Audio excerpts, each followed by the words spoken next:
Cordelia Lynch there. Well, what can we expect this week? What might it mean for us?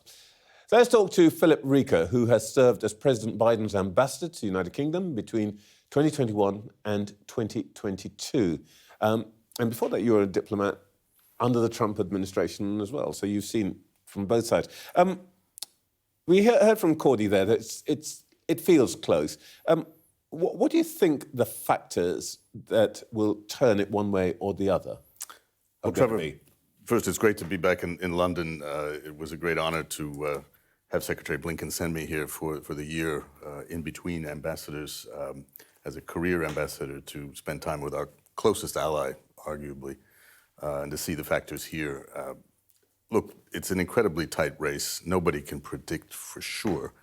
We've seen through polling that economic issues top the agenda, probably for everybody. But on that, there tends to be a lean towards former President Trump, although others see concern there over threats about tariffs and other issues. Inflation has really driven things.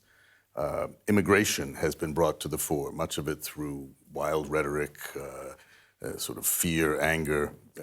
We've seen that kind of populist thing before in our history over immigration. On the other hand, concerns about democracy and reproductive rights are areas where Vice President Harris has shown much stronger support in the polling. So as the voters go to the polls in 2 days, and mind you, 3/4 of them have already voted through different processes. I dropped my ballot in a box in Washington, D.C., one of the 51 elections that will actually take place, remembering that this is not a single election. It's 51 different elections across the 50 states and the District of Columbia for those all-important electoral votes. You have the opportunity now to tell us who you voted for. Have you? No, okay. I like to keep that private. Okay, that's fair enough. Well, one thing that's interesting and I think unfamiliar to British voters is the importance and salience of some of the identity questions, who the voters are, questions of race, of sex, and so on. Is that playing a big role now? I think it is. You see a lot of reporting, certainly, and polls reflect this. Gender is a big issue. The women's vote versus men. Education is playing an ever greater role, and you've seen a shift in those swinging toward the Republican side versus the Democratic side. Now the university educated, the more educated are swinging to Democratic votes.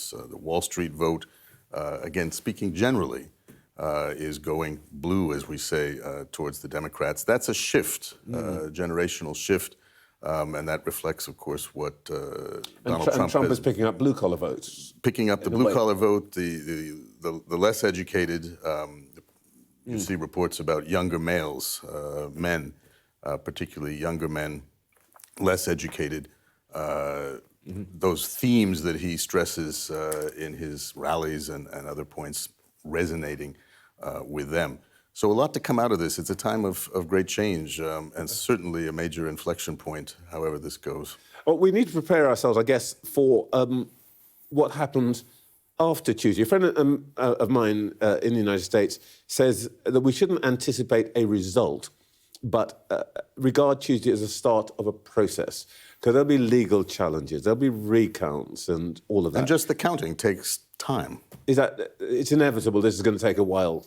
I don't expect to see a vote, certainly not Tuesday night, a result, a firm result. You'll recall in the 2020 election, it took several days for some states to come in and be called, finally delivering the vote to President Biden. And of course, you remember there were lots of challenges, legal challenges. To this day, former President Trump suggests that he did not lose that election. Everything through courts and bipartisan reviews showed that President Biden won that election, but it does take time, and so I anticipate it could be several days into a week before then the legal challenges begin. Both sides have lawyered up. They'll be ready for this. Somebody said, who wins this election? It's the lawyers. But, as ever in the United States. Let's talk about the potential Trump presidency, because in a sense, the Biden-Harris presidency at some level is a continuation of what we have now. But We think we know Donald Trump better than we do Kamala Harris, but would you expect the Trump of 2025 to be very different to the Trump of 2017? I think it will be different in the sense that he has that experience of 4 years in the White House. He brings that with him, lessons perhaps learned, perhaps not. You have to listen to what he has said, and that, of course, gives many people pause. The rhetoric in this campaign has reflected a lot of fear, a lot of anger. I think many people want that to be passed and focus on a sort of resilience.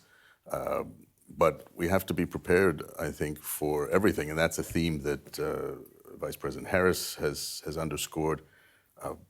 I think the institutions in America will persevere. They will get us through what is likely to be a tumultuous period of reflection.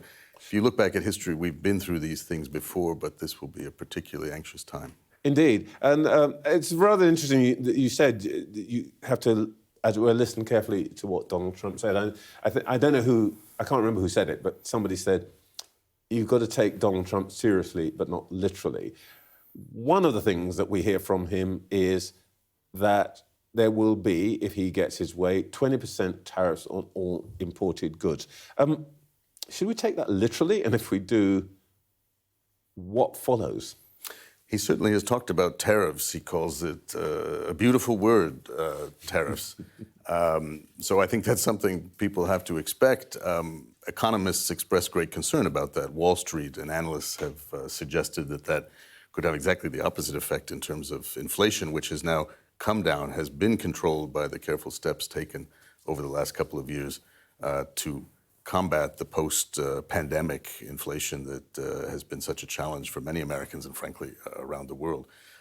So tariffs, there'll be a lot of rhetoric on a lot of topics. I think the important thing is to head down straight through and work on this. Diplomats will have their roles cut out for them. I guess we won't be protected by the special relationship, will we?